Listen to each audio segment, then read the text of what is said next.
welcome to Nowlearn. Sekarang kita akan belajar tentang materi Indonesia sebagai poros maritim dunia. Let's learn.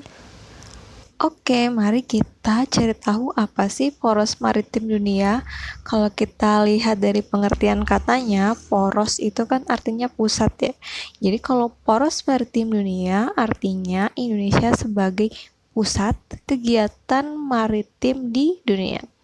Nah, kenapa sih Indonesia bisa menjadi poros maritim dunia? Karena yang pertama, Indonesia sebagai negara kepulauan terbesar dunia. Selain itu, jadi Indonesia pada masa kerajaan Sriwijaya mampu mengembangkan kegiatan maritimnya dan dapat mengekspansi kekuasaannya hingga di Asia Tenggara. Nah, biar nggak bingung, apa sih itu poros maritim dunia? Kita cari tahu dulu ya, apa pengertian dari poros maritim dunia.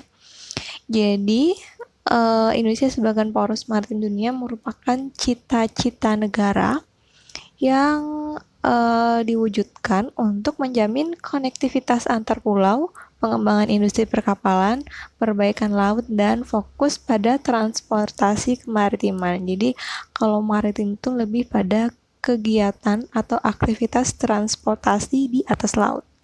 Nah, bukan hanya Indonesia ingin menjadi negara maritim terbaik, tapi banyak negara di dunia yang berlomba-lomba ingin menjadi negara nomor 1 dengan aktivitas maritimnya. Nah, ini dari data top maritim countries yang diambil dari Sea Award Magazine Research. Jadi, pada 2021, negara terbaik dengan kegiatan maritimnya yaitu adalah Greece atau Yunani. Jadi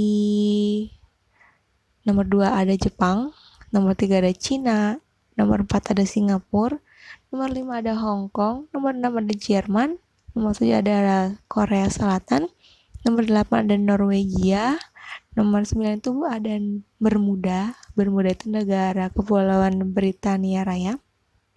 Yang terakhir adalah United States atau Amerika. Oke, bisa kita lihat ya di gambar betapa strategisnya kegiatan maritim di Indonesia. Oke, selanjutnya adalah kita mencari tahu pilar-pilar kebijakan kelautan Indonesia untuk mewujudkan cita-cita Indonesia sebagai poros maritim di dunia. Jadi Kementerian Koordinator Bidang Maritim dan Investasi membuat 7 pilar kebijakan kelautan Indonesia yang akan kita bahas satu persatu di materi kali ini. Jadi pilar-pilar kelautan atau pilar-pilar kemaritiman dibuat itu sebagai fondasi agar masyarakat Indonesia dapat bersama-sama mewujudkan cita-cita nasional yaitu menjadi poros maritim dunia. Nah, pilar yang pertama yaitu pengelolaan sumber daya kelautan dan pengembangan sumber daya manusia. Jadi di sini adalah pada fokus pengelolaan sumber daya ya, karena sumber daya alam tidak mungkin akan tereksplorasi dengan bagus atau dengan baik tanpa adanya keterampilan atau kemampuan yang mumpuni dari sumber daya manusia. Jadi di sini harus sinkron antara sumber daya alam dan sumber daya manusianya. Jadi untuk meningkatkan kapasitas atau kompetensi sumber daya manusia, Kementerian Kemaritiman itu fokus pada peningkatan pendidikan. Selain itu meningkatkan riset, tentunya riset di bidang kelautan ya. Yang saya itu adalah peningkatan pelayanan atau jasa di bidang kemaritiman. Selanjutnya itu pilar kedua. Jadi yang kedua adalah pertahanan, keamanan, penegakan hukum, dan keselamatan di laut.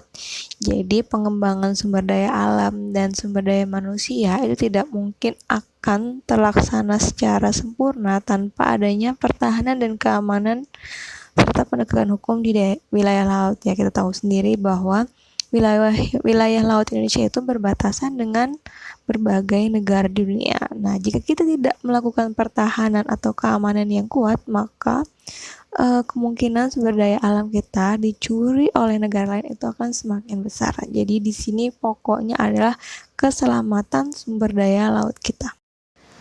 Pilar ketiga adalah tata kelola dan kelembagaan laut. Jadi ini sangat fundamental ya, karena kelembagaan inilah yang melaksanakan tata hukum di wilayah laut kita. Jadi kalau tata kelola dan kelembagaannya itu berintegritas tinggi, pasti pelaksanaan cita-cita kita sebagai poros maritim dunia akan tercapai. Pilar keempat.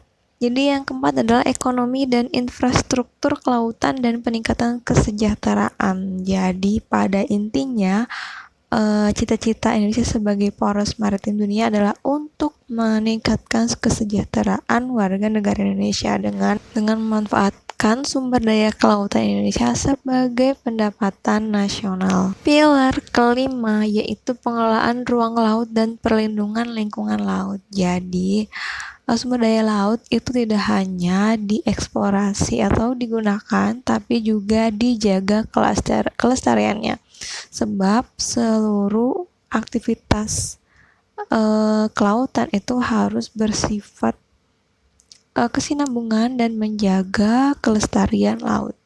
Oke, lanjut pilar ke-6, budaya bahari. Jadi budaya bahari itu bermaksud untuk menciptakan karakter bangsa Indonesia yang mencintai lautnya dan percaya bahwa kegiatan kelautan akan memberi dampak positif bagi kemajuan negara Indonesia. Contohnya, pengembangan kearifan lokal setempat dan penggunaan sumber daya kelautan yang lestari. Jadi pasti di seluruh Indonesia kan punya wilayah pesisir ya, wilayah laut, dan pasti memiliki kearifan lokalnya masing-masing. Untuk itu kita harus saling menghormati dan menjaga kearifan laut kita. Pilar ke-7 adalah diplomasi maritim, karena semua negara di dunia itu melakukan kerjasama internasional ya, atau hubungan internasional, pasti perlu adanya diplomasi maritim. Untuk apa? Untuk bekerja sama, saling mengembangkan wilayah masing-masing dan menjaga wilayah masing-masing. Contohnya adalah percepatan penetapan batas maritim Indonesia dengan negara tetangga. Oke, selesai pembahasan kita tentang Indonesia sebagai poros maritim dunia mengenai pengertian dan pilar-pilarnya. Semoga bermanfaat. Thank you for watching.